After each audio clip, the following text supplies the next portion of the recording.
Hello, c'est les Paradiso. Je vous reviens pour une capsule de style éveil de conscience, donc avec ma casquette d'éveilleuse de conscience. J'aimerais porter votre attention sur comment est-ce que on communique les uns avec les autres. J'ai remarqué, à force de beaucoup discuter avec plein de gens, qu'il y a vraiment un gros problème de communication la plupart du temps. La communication, à la base, qu'est-ce que c'est? C'est on va transmettre une information ou prendre une information. La communication qui est la plus intéressante, c'est celle où il va y avoir les deux choses. Donc, il va y avoir un échange d'une personne à une autre, de soi à l'autre et de l'autre à soi. Et souvent, ça manque. Je m'explique. Vous pouvez rencontrer une personne et cette personne ne va faire que se mettre en avant, parler d'elle, et si vous tentez de parler un petit peu de vous, vos opinions, votre expérience, la personne ne rebondira jamais dessus, vous coupera la parole, ça ne l'intéresse absolument pas, et il n'y en a que pour elle. Ça, c'est pas le genre de communication très constructive.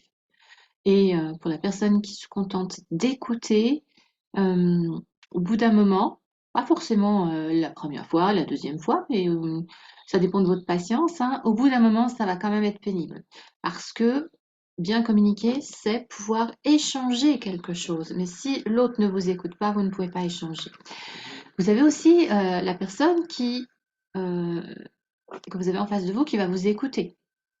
Oui, elle va parler d'elle, de ce qu'elle pense, de ce qu'elle vit, et vous écoutez parler de vous, de ce que vous pensez, de ce que vous vivez, mais elle ne va pas vraiment être dans l'écoute, à savoir que euh, elle ne va pas capter ce que vous vous dites. Elle va rester dans un schéma de pensée qui lui est propre, où elle va considérer que, en gros, elle va vous mettre une étiquette, elle va considérer que vous êtes tel type de personne, que vous vivez tel type de choses et que vous pensez comme ça. Vous allez être mis en boîte avec toutes sortes de petites étiquettes dessus et vous aurez beau dire tout et n'importe quoi, ça ne changera rien à son opinion parce qu'elle n'écoute pas en vérité. Elle entend, mais elle n'écoute pas en vérité cette personne. Donc là non plus, on n'est pas vraiment dans une bonne communication. Vous avez aussi la personne qui va vous écouter. Ah oui, ça, elle va vous écouter et elle va rebondir. Ah, c'est très agréable, hein, un certain temps. Parce que après, quand même, si on n'est pas trop égocentrique, si on on n'est pas une personne qui adore se mettre en avant tout le temps et écraser les autres quelque part, bah, on va bien sentir que ça va pas, ça c'est quand même bizarre. Je suis pas très à l'aise quand je viens de quitter cette personne. Je me sens pas très bien. Pourquoi? Parce que c'est un peu comme une espèce d'interrogatoire, si vous voulez. La personne ne se livre absolument pas. Vous ne savez finalement pas du tout qui est cette personne et ce qu'elle pense. Elle n'a fait que vous écouter et rebondir sur ce que vous disiez. Alors peut-être qu'elle a pu exprimer un petit peu quelques idées par rapport à ça, mais il y a pas mal de personnes, en fait ça va être creux. Donc ça veut dire que vous ne savez pas qui est en face de vous. Ce n'est pas une vraie communication. Vous avez aussi le style de communication où la personne va vous écouter vraiment, va essayer de rebondir un petit peu, mais n'est pas vraiment présente non plus. Parce que c'est une personne qui est mal dans sa peau, qui pense qu'elle n'a pas beaucoup de valeur, ce qu'elle a à dire n'a pas grand intérêt. Et elle va en vérité, oui, vous porter de l'attention, vous laisser parler, rebondir un petit peu sur ce que vous dites pour alimenter une espèce de conversation, mais en vérité, cette personne est focus sur elle-même parce qu'elle est tellement mal à l'aise qu'elle est dans l'autocontrôle de est-ce que je suis assez bien, est-ce que je me comporte bien, je regarde comme il faut, j'ai l'intonation qu'il faut, le volume de voix qu'il faut, la gestuelle qu'il faut. Est-ce que je viens pas dire une bêtise? Ou qu'est-ce qu'il faudrait que je réponde? Est-ce que je suis en train de rougir? Oui, ce genre de choses-là. C'est pas non plus une vraie conversation qu'on peut avoir avec ce style de personne-là non plus. Alors, quand je dis ce style de personne, ça peut très bien être vous aussi, hein, cette personne, ou moi, bien sûr.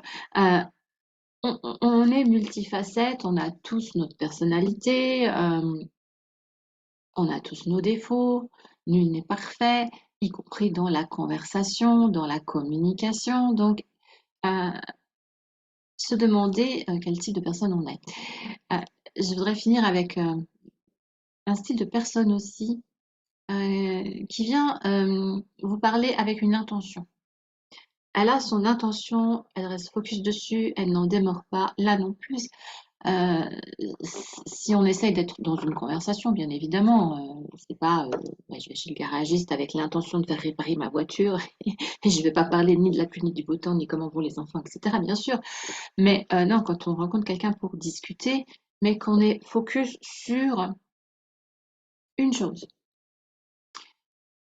à ce moment-là, on ne sera pas dans l'écoute de l'autre personne. On va pas non plus se livrer soi sur certains plans, on n'est pas obligé de se livrer sur tout non plus, hein, mais un minimum de ce qu'on pense, de ce qu'on observe, de ce qu'on vit, pour alimenter une conversation qui tient la route. Ce style de personne-là, donc, ne pourra pas offrir une vraie euh, communication. Et j'insiste que cette personne, ça doit aussi être vous. Donc, euh, et prenez conscience de qui vous avez en face de vous. Est-ce que c'est quelqu'un qui vous colle des étiquettes et vous serez mal à l'aise parce que elle ne vous écoutera pas en fait, et elle sera bornée sur ses certitudes. Une personne qui aura des intentions bien précises et qui sera là que pour ça, et peut-être pas vous, donc là ça n'ira pas non plus. Une personne très mal à l'aise, très mal dans sa peau, qui va vous transmettre quand même ce mal-être. Euh, ou une personne qui va juste être dans l'écoute sans se livrer.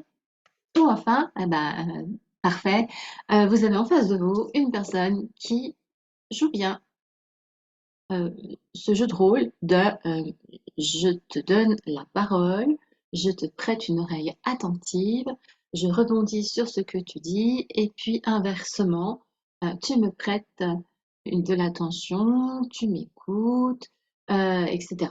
Voilà, ça c'est une super communication. Donc là, on est en principe relativement satisfait. Après, il peut y avoir des frictions, bien sûr. Il peut y avoir des communications avec des sujets un peu lourds, avec des sujets émotionnels. Mais il y en a plus de chances de mieux s'en sortir quand déjà on sait gérer une bonne écoute respectueuse, bienveillante, avec une ouverture de cœur et d'esprit. C'est déjà vraiment bien parti. Voilà, c'était un petit point qui me paraissait essentiel pour moi qui discute énormément avec les gens pour euh, mieux les connaître, mieux les comprendre et qui m'aperçoit que vraiment il y a des disparités très importantes, mais que ça se rejoint quand même dans des problématiques de communication assez importantes. Sans parler, je vais finir là-dessus, sans parler des communications qui sont juste du social, hein, sur la météo, par exemple. Là, voilà, bon, peut-être qu'on glanera une petite information sur je déteste la pluie, je n'aime pas être mouillée, ou ah, j'adore la pluie, je trouve ça très rafraîchissant, ou moi, mon cas personnel, voilà, quand il neige, voilà, il ne neige pas beaucoup cette année dans le Jura, mais bon, quand il neige, moi je suis contente, j'adore la neige, j'adore ça. Donc c'est une information effectivement, mais enfin bon, ça reste juste de la météo, vous voyez. Il y a ça, après ce sont des styles de communication, ça c'est une communication purement sociale, de politesse, de cordialité. Voilà, si ça vous a plu, bien, n'hésitez pas à commenter, liker, partager, et je vous retrouve pour une prochaine vidéo un autre jour, je ne sais pas quand, parce que bon, j'alterne le type de vidéo que je peux faire en fonction des casquettes que j'ai envie de mettre, de coach, ou bien d'éveilleuse de conscience, ou bien de thérapeute, ou bien de guérisseuse, etc. Donc, à une prochaine fois pour une vidéo sur un éveil de conscience, éveil à une meilleure communication pour mieux se comprendre les uns les autres, mieux vivre ensemble et éveiller sa conscience encore plus, parce que plus on va être dans l'écouter, la vraie communication, plus on va éveiller sa conscience, même si on n'est pas forcément d'accord les uns avec les autres. Et ça a énormément d'intérêt de ne pas être d'accord parce que ça fait réfléchir. Voilà, je vous dis à bientôt.